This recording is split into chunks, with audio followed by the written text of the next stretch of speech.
നമസ്കാരം. ഇന്ന് ഞാനിവിടെ ഉണ്ടാക്കാൻ പോകുന്നത് ഒരു സ്വീറ്റ് ഡിഷാണ്. ഇത് നോർത്ത് ഇന്ത്യയിലും സൗത്ത് ഇന്ത്യയിൽ തന്നെ ആന്ധ്ര കർണാടകയിലൊക്കെ ദീപാവലിക്കൊക്കെ ഉണ്ടാക്കുന്ന ഒരു സ്വീറ്റാണ്. ഇതിൻ്റെ പേരാണ് കരാഞ്ചി അല്ലെങ്കിൽ കജ്ജിക്കായലു. ഇതെങ്ങനെയാണ് ഉണ്ടാക്കുന്നത് നമുക്ക് നോക്കാം. അതിനായിട്ട് ഞാനിവിടെ ഒരു വലിയ ബൗള് മൈദ എടുത്തിട്ടുണ്ട്, 1 കപ്പ്.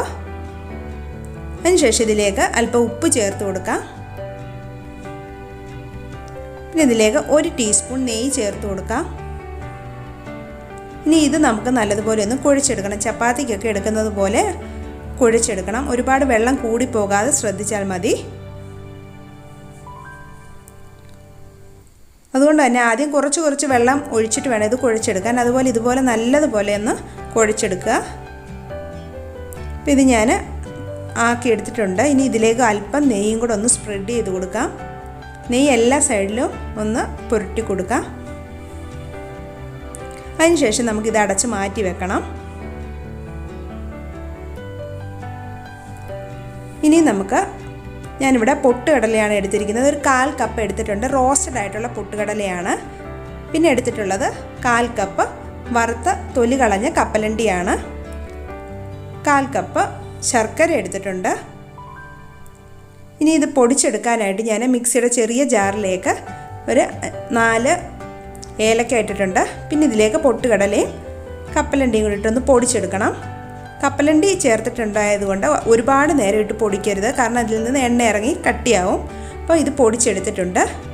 ഇനി നമുക്ക് ശർക്കര പൊടിക്കാനായിട്ട് ആദ്യം ഇതിൽ കുറച്ച് പൊട്ടുകടല ഇട്ട് കൊടുക്കണം. അപ്പം ഈ ശർക്കര ഈ ജാറിലൊന്നും ഒട്ടിപ്പിടിക്കത്തില്ല. വളരെ ഈസി ആയിട്ട് പൊടിച്ചെടുക്കാനും പറ്റും. അപ്പം ഞാൻ ശർക്കരയും കൂടെ പൊടിച്ചെടുത്തേക്കുവാണിത്. പൊട്ടുകടല ഇട്ടുകൊണ്ട് ഇതിൽ ഈ ജാറിൽ ഒട്ടും ഒട്ടിപ്പിടിച്ചിട്ടില്ല. നല്ല ക്ലീനായിട്ട് നമുക്ക് എടുക്കാൻ പറ്റും. പിന്നെ നമ്മൾ ആദ്യം പൊടിച്ചു വെച്ച കപ്പലണ്ടിയും പൊട്ടുകടലയും കൂടി ഇട്ട് കൊടുക്കാം. ഇതിനകത്തിലെ കട്ടകളൊക്കെ ഒന്ന് കളഞ്ഞിട്ട് ഇതുപോലെ നല്ലതായിട്ടൊന്ന് എടുക്കണം.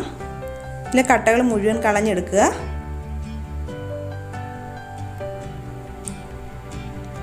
ഇനി നമുക്ക് ഒരു പാൻ വെച്ചിട്ട് എണ്ണ ചൂടാക്കാൻ വെക്കാം. റിഫൈൻഡ് ഓയിലാണ് ഞാനിവിടെ യൂസ് ചെയ്യുന്നത്. ഡീപ്പ് ഫ്രൈ ചെയ്യാനുള്ള അതുകൊണ്ട് അതനുസരിച്ച് എണ്ണ എടുക്കുക. ലോ ഫ്ലെയിമിൽ ഇട്ടാൽ മതി.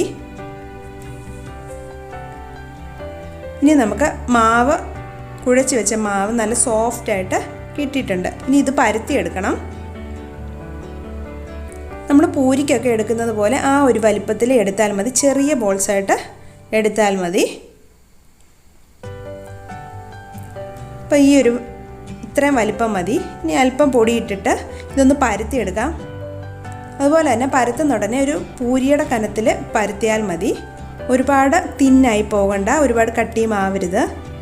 പൊടി മാക്സിമം കുറച്ചിട്ട് പരത്തിയെടുക്കുക. നല്ല സർക്കിൾ ഷേപ്പിൽ പരത്തിയെടുക്കുക. നമ്മൾ കുഴപ്പമില്ല, പരത്തുന്ന ഉടനെ ഷേപ്പ് കറക്റ്റായിട്ട് കിട്ടിയില്ലെങ്കിൽ നമ്മൾ ഒരു പാത്രം വെച്ചിട്ട് കട്ട് ചെയ്യുന്നുണ്ട്. അതുകൊണ്ട് നമ്മൾ അല്പം കട്ടിയുടെ കാര്യം നോക്കിയാൽ മതി.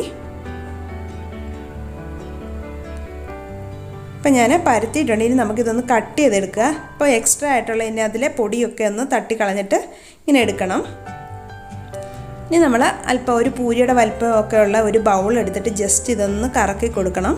എന്നിട്ട് നല്ല കറക്റ്റ് ഷേപ്പിൽ നമുക്കിത് കട്ട് ചെയ്ത് കിട്ടും. ഇതുപോലെ കിട്ടും. ഓക്കെ, ഇതുപോലെ എടുക്കുക. നമ്മൾ ജസ്റ്റ് ആ ഡസ്റ്റും കൂടെ ഒന്ന് കളഞ്ഞിട്ട് എടുക്കുക. ഇനി നമ്മളിതിലേക്ക് ഫില്ല് ചെയ്യണം. അപ്പോൾ 1 ടേബിൾ സ്പൂണ് നമ്മൾ ആദ്യം മിക്സ് ചെയ്തത് ഇതിലേക്ക് ഇട്ട് കൊടുക്കാം. ഇനി എന്താ ചെയ്യേണ്ടതെന്ന് വെച്ചാൽ ഇതൊന്ന് ഒട്ടിക്കണം ഇതിൻ്റെ സൈഡ്. അതിനായിട്ട് കുറച്ച് പച്ചവെള്ളം എടുത്തിട്ടുണ്ട് ഞാൻ. അപ്പോൾ അത് നമ്മൾ ഇങ്ങനെ ഒരു വിരലിൽ തൊട്ടിട്ട് ഇങ്ങനെ ഒരുപാടായി പോകരുത്, ജസ്റ്റ് ഒന്ന് ഇതിലേക്ക് തേച്ച് കൊടുക്കണം.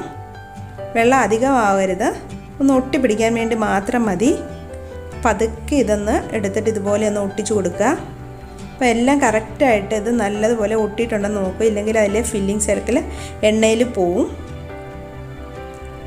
ഇനി നമുക്ക് ഇതിലൊന്ന് ഡിസൈൻ കിട്ടാൻ വേണ്ടിയിട്ട് ഞാനൊരു ഫോർക്ക് എടുത്തിട്ടുണ്ട്. ഫോർക്ക് വെച്ച് നമ്മളൊരു ഡിസൈൻ കൊടുക്കാം. അപ്പോൾ എല്ലാ സൈഡും കോർണറൊക്കെ പ്രത്യേകിച്ചൊന്ന് നല്ലതായിട്ട് അത് കവർ ചെയ്യണം. അപ്പോൾ ഇനിയും ഡിസൈൻ കൊടുക്കാനായിട്ട് ഫോർക്ക് വെച്ചിട്ട് പതുക്കെ വളരെ സോഫ്റ്റായിട്ട് വേണം ഡിസൈൻ കൊടുക്കാൻ. പതുക്കെ ഒന്ന് പ്രസ് ചെയ്താൽ മതി, അല്ലെങ്കിൽ ഇതിൻ്റെ മറ്റേ സൈഡ് തടിയിൽ ഒട്ടിപ്പിടിക്കും. അതുകൊണ്ട് തന്നെ വളരെ സോഫ്റ്റായിട്ട് വേണം ഇത് ചെയ്യാനായിട്ട്.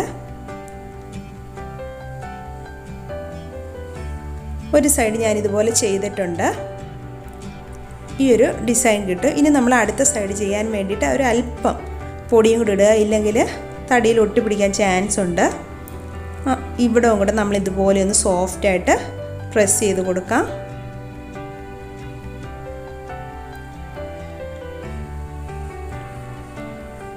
ഇപ്പം ഞാൻ രണ്ട് സൈഡും ഇതുപോലെ ചെയ്ത് കൊടുത്തിട്ടുണ്ട്. ഇതുപോലെ നമ്മൾ എക്സ്ട്രാ പൊടിയൊക്കെ ഉണ്ടെങ്കിൽ അത് മാറ്റിയിട്ട് വേണം പ്ലേറ്റിലേക്ക് വെച്ച് കൊടുക്കുക. ഇതുപോലെ നമുക്ക് എല്ലാം ഒന്ന് പരത്തിയെടുക്കാം. അപ്പം ഞാനിതുപോലെ എല്ലാം ചെയ്തെടുത്തിട്ടുണ്ട്. ഇനി നമുക്ക് എണ്ണ ചൂടായിട്ടുണ്ടോ എന്ന് നോക്കാം. അപ്പോൾ നമ്മൾ ആ കുഴച്ചെടുത്ത മാവിൽ നിന്ന് ഒരല്പം എണ്ണയിലോട്ട് ഇട്ട് കൊടുക്കുക. ഇതുപോലെ നല്ല പൊള്ളി പൊങ്ങി വരും. അപ്പോൾ എണ്ണ കറക്റ്റ് ചൂടായിട്ടുണ്ടെന്ന്.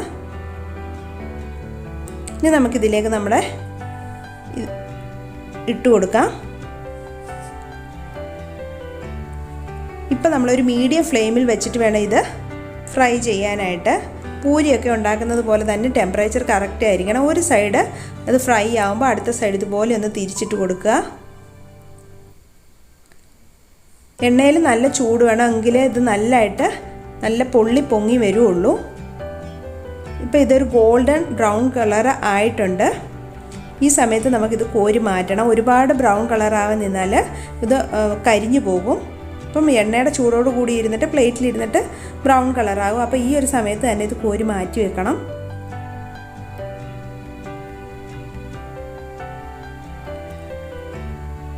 നമ്മൾ കറക്റ്റ് ചൂടാണെങ്കിൽ ഇതുപോലെ പഫ്ഡായിട്ട് പൊങ്ങി വരുള്ളൂ.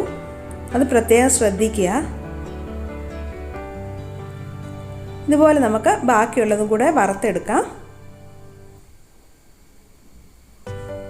ഇതിടുന്നതിന് മുമ്പ് നമ്മൾ ടെമ്പറേച്ചർ ആ എണ്ണയുടെ ചൂട് അല്പം മീഡിയത്തിൽ വെച്ചിട്ട് വേണം ചെയ്യാനായിട്ട്. അത് ശ്രദ്ധിക്കണം. ഇതായിട്ടുണ്ട്. ഇത് നമുക്ക് കോരി മാറ്റാം.